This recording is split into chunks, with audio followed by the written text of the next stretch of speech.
너도 알고 나도 알고 남녀노소 모두 알고 우리 동네 산부인과 와! 오, 갑자기 텐션 올리는데요? 네. 역시 연예인. 네네네네네네. 카메라 앞에 서면 텐션 무슨 말인지 해보세요. 네. 아 근데 절기가 진짜 신기한 게 싹 싸늘해졌어. 오, 밤 진짜, 되니까 맞아. 확실히 싸늘해지고 임신 중에 환자분들이 진짜 많이 물어보시는 게 임신 중에 독감 백신 맞아도 되냐? 질문 진짜 많이 하잖아요. 맞아요. 네. 주수 괜찮냐? 임신 초기인데 괜찮냐? 맞아요. 임신 준비하는데 괜찮냐? 뭐 임신 말인데 괜찮냐? 이런 얘기 되게 많이 하시는데 괜찮나요? 되죠. 아주 오래됐지만 오래되지 않은 그 시절에는 초기 산모는 피하라고 되어 있었죠. 우리가 임신했을 때 그치? 맞아요. 12주 네, 이전에는 그때 맞지 마라. 뭐. 첫째 임신했을 땐 그랬고 맞아, 맞아, 둘째 맞아. 임신했을 때 맞으라고 맞아, 했던 것 맞아, 같아요. 그래서 맞아. 이게 계속 연구가 나오다 보니까 맞는 게 훨씬 더 안전하다. 그래서 이제는 산모들의 주수에 상관없이 임신 준비 중이라도 무조건 맞도록 되어 있습니다. 그만큼 확실히 뭔가 독감으로 인해서 생길 수 있는 발열 상태, 몸 안에 전신적으로 생기는 염증, 그 다음에 산모 같은 경우 임신 중이면 폐렴이나 이런 걸로 더 진행이 잘 되기 그렇죠. 때문에 그런 것들을 예방하기 위해서 독감 예방 접종을 맞는 거를 권장하게 됩니다. 코로나 때문에 잊혀져 있지만 신종플루가 진짜 무서웠잖아요. 맞아요. 걸리면 죽는 병 뭐 이랬었는데 결국은 치료제가 나오면서 극복이 되고 점점 더 백신도 중요성이 좀 커진 것 같아요. 중요한 게 사백신이기 때문에 맞아요. 크게 문제가 되지 않는다. 맞았을 때 이득이 훨씬 더 크기 때문에 여러분들이 걱정하지 않고 예방접종을 하는 게 좋다. 사실은 이제 독감 시즌에 건강하신 분들이야 뭐 독감 한번 걸려도 그냥 며칠 앓고 지나가거나 뭐 타미플루 먹고 맞아요. 지나가면 되는데 건강한 사람이 걸려서 면역력이 떨어져 있는 사람들한테 옮겼을 때 이제 또 코로나처럼 집에 있는 면역력이 떨어진 분들한테 옮겼을 때 이제 문제가 좀 커졌던 케이스들이 많았잖아요. 집에 임산부가 있다 이런 집 같은 경우에는 가족들 좀 예방접종을 잘 하는 게 중요하지 않나라고 생각을 합니다. 대표적인 면역 저하자 중에 하나가 임산부니까 노인, 소아와 더불어서 필수 접종 대상이라고 생각하시면 될 것 같아요. 오히려 코로나 시기 때는 그런 것들이 좀 덜 걸렸던 것 같아요. 사람들이 손도 많이 씻고 어린이집에서도 애들 마스크 다 쓰고 풀리니까 확실히 딴 것도 많이 걸리는 것 같고 그때 풀릴 때쯤에서 저도 A형 독감 걸렸는데 건강한 사람도 독감 걸리니까 진짜 정신 못 차리겠네요. 아 독감 힘들었어요. 와, 그때 와 이렇게 기침하다가 소변 새겠는데 이제 전 아직까지 무기폐가 남아있어요. 독감 걸렸을 때 내가 얘기했잖아. 진짜 너무 아프다고 남편한테 침대에 누워서 너무 아픈데 일단 우리 남편 T잖아. 남편이 나한테 글쎄 나 안 걸려봐서 모르겠는데 의학적으로는 불가능하고 이혼할 뻔했어요.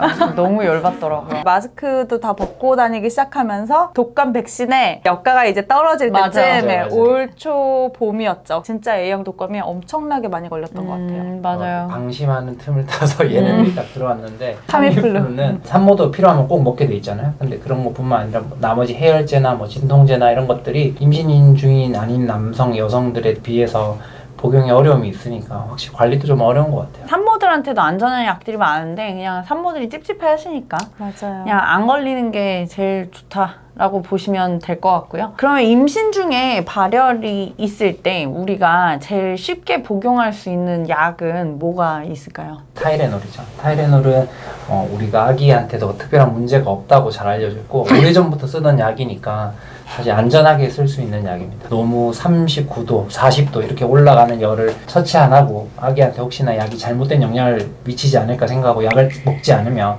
그게 오히려 고열 상태가 아기한테 더 안 좋을 수 있다. 임신 초기에 고열 상태가 지속이 되면은 태아의 신경계 발달에 문제가 될 수도 있고 이후에도 후유증이 남을 수도 있기 때문에 우리가 고열은 최대한 피해 주시는 게 좋고 사실 이제 몇 도부터가 열이냐 이거에 대해서도 고민이 많으실 것 같아요. 저 37.7도인데 먹어야 할까요? 37.8도인데 먹어야 될까요? 이렇게 고민하시기도 하는데 뭐 저는 한 37.8도 넘어서면은 그냥 복용하시라고 말씀드리기는 하거든요. 그렇죠. 논문에 보면은 타이레놀을 너무 많이 먹었을 때 뭐 자폐를 유발한다 뭐 이런 내용들이 있긴 한데 자폐를 유발할 가능성보다는 이 신경계에 문제가 생길 가능성이 조금 더 위험하기 때문에 발열이 있을 때 고열이 있을 때는 타이레놀 얼른 먹고 그리고 두통이 심할 때도 진통 해열제로 그나마 제일 안전하다고 알려져 있는 거는 타이레놀, 아세트아미노펜 성분밖에 없기 때문에 너무 이렇게 꾹 참지 마시고 특히 열이 날 때는 절대 참지 마시고 그 약을 빨리 드시는 게 좋을 것 같고요. 굳이 권해드린다면 650mg 좀 오래가는 그 이알정. 이알정 말고 500mg 좀 맞아요. 용량이 낮은 그거는 편의점에도 팔잖아요. 그런 성분으로 드시면 뭐 조금 덜 하지 않나. 그리고 만약에 이제 그런 열이 나면은 일단 집에서 타이레놀만 드시지 마시고 빨리 병원에 가서 이제 열이 왜 나는지 원인에 대해서 빨리 찾아보는 것도 방법이지 않나. 교과서에 되게 신기하지 않았어요? 이 신우신염인데 뭐 맞아요. 조산을 유발한다거나 신우신염인데 폐렴이 맞아요. 돼서 예, 문제가 생긴다거나 이렇게 전신적인 질환으로 같이 발전이 되는 그런 케이스들이 산모들에서는 흔하게 있어서 저는 그게 되게 신기하더라고요. 상과 맞아요. 공부할 때.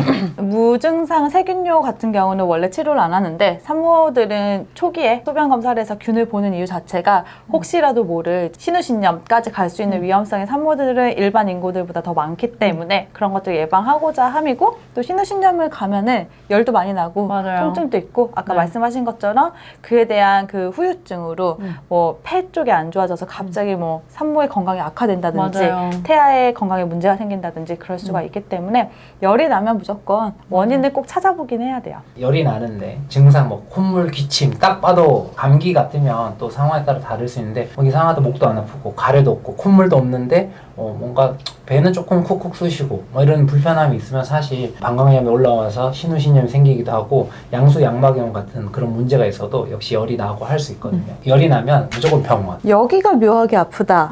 이런데 알고 그치. 보니까 맹장염일 앞에. 수 있거든요. 우리가 일반적인 맹장은 이 아래에 있지만 산모들은 배가 나오면서 맹장이 올라가기 때문에 묘하게 배의 다른 부분이 아픈데 알고 보면 맹장염, 충수돌기염일 수도 있기 때문에 뭔가 이 감기기운 없는데 열이 나고 배가 좀 아프다 싶으면 꼭 가서 확인하시는 게 중요합니다. 그 임신 중에 충수돌기염은 비임산부의 충수돌기염만큼 아프지도 않아요. 증상이 되게 모호해요. 애매해요. 그래서 저는 실제로 몇 명 있었거든요. 맞아. 제가 이제 봉지기 할 때 진짜 애매하게 아파서 아니겠지 하고 찝찝해하면서 그냥 전원을 보냈는데 충수돌기염이어서 결국에는 임신 중에 수술을 했거든요. 해피엔딩으로 끝나긴 했지만 고생은 좀 했죠. 상처도 조금 안 좋기는 했고 배가 애매하게 아프면서 열도 좀 나고 그러면은 병원에 꼭 가보시기는 해야 됩니다. 은근히 있어요. 산모 은근히 맹장염이 있어. 진짜 은근히 있는데 은근히 있어. 우리가 진료 보면 왜 좀 그렇잖아요. 비슷한 환자가 몰려서 올 때가 있잖아요. 맞아. 그래서 그때 한창 산모분들 많이 진료 볼 때 맹장염이 계속 맞아, 연달아 왔어요. 맞아. 그래서 맹장염 환자들을 계속 보내고 실제로 수술했다 얘기 듣고 이렇게 하면서 맹장염에 좀 꽂혀 있었는데 맞아. 어떤 환자분이 또 똑같이 거기 부분이 아파서 오신 거예요. 그래서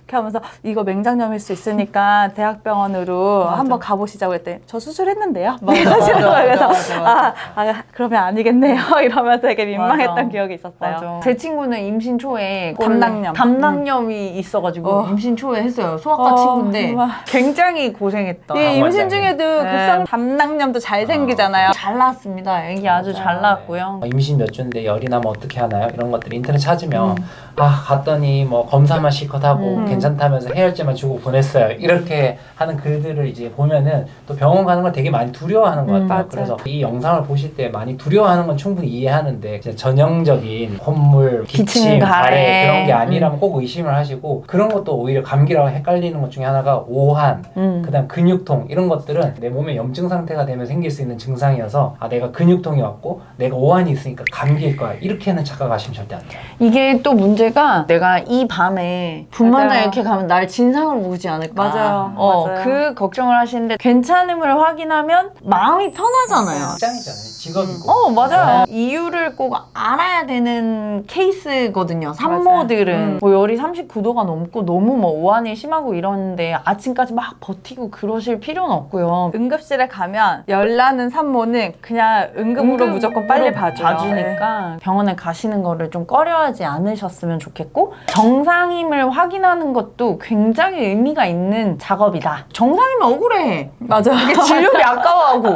그러시면 안 돼요. 맞아요. 네. 정상이면 다행인 건데. 다행인 거고 고마운 거고. 그리고 이제 산모들한테서 열이 났을 때 가장 위험할 수 있는 응급 케이스 중에 하나가 육모 양막염이라고 하는 건데 이건 사실 단순히 열만 나는 게 아니라 일단은 양수가 좀 새는 느낌 이런 게 있을 수가 있고 배가 또 굉장히 아프죠. 배가 뭐 수축이 있다든지 그럴 때 간혹 양막 사이에 염증이 생겼을 때 이거는 굉장히 응급이기 때문에 태아를 빨리 꺼내야 돼요. 안 그러면 이 아이를 균들이 바글바글한 상황에 방치하게 되는 거기 때문에 빨리 분만을 하도록 되어 있고요. 그다음에 항생제 같은 것도 또 그쵸. 제대로 사용을 해야 빡세게 되니까 쓰죠.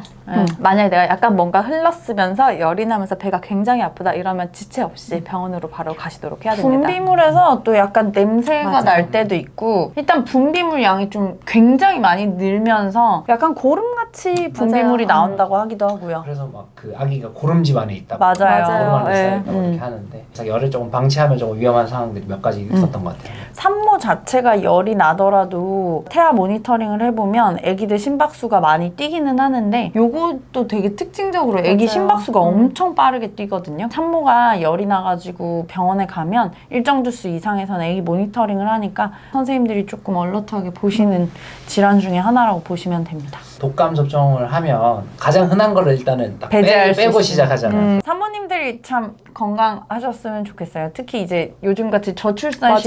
시대에 애를 낳겠다고 하시는 분들은 참 애국하시는 거 아닐까요? 이번 6월까지 봤을 때 학교 출산율이 0.5인 거예요, 서울이. 또 그런 통계 봤어. 대단해. 오랜만에 통계 아, 완전 오랜만에, 달라져요. 와, 이 와중에 이집트는 3점 몇이던데. 그러니까 거기는 아니 애 그만 나가라고 막 아니, 그러고. 더우니까 뉴스. 그늘 안에 들어가가지고. 네. 아, 그늘 안에서 뭐 한대? 자잖아요. 더운데 합체. 예, 여러분들 열나면 타이레놀 드시고 빨리 병원에 가셔서 열이 나는 원인에 대해서 꼭 찾아보셨으면 좋겠습니다. 네, 열이 나면 아세트아미노펜 너무 두려워하지 마시고 꼭 복용을 하도록 하셨으면 좋겠습니다. 아세트아미노펜이 아니라도 뭐 주스에 따라서 먹어도 되는 약들이 또 몇 개 더 있거든요. 꼭 타이레놀만 먹어야 되는 건 절대 아니기 때문에 우리 선생님들이 타이레놀 말고 딴 약 줬는데 이건 먹으면 안 되는 거 아니야? 또 이러시면 안 돼요. 주치의 선생님들은 여러분들에 대해서 법적인 책임이 있는 분들이거든요. 선생님이 처방을 해준 거는 맞아요. 먹어도 되니까 드린 거라고 보시면 돼요. 괜찮은 약들을 처방해 드리는 거니까 주치의 선생님을 믿고 복용을 하시고 인터넷에 검색해보고 카페에서 먹지 말랬는데 이러고 안 드시면 안 됩니다. 큰일 나요, 여러분. 아시겠죠? 맞는 거 옆에 지금까지 우리 동네 산부인과였습니다. 와! 완전 마무리하려고 얘기하다가 그냥 마무리하고.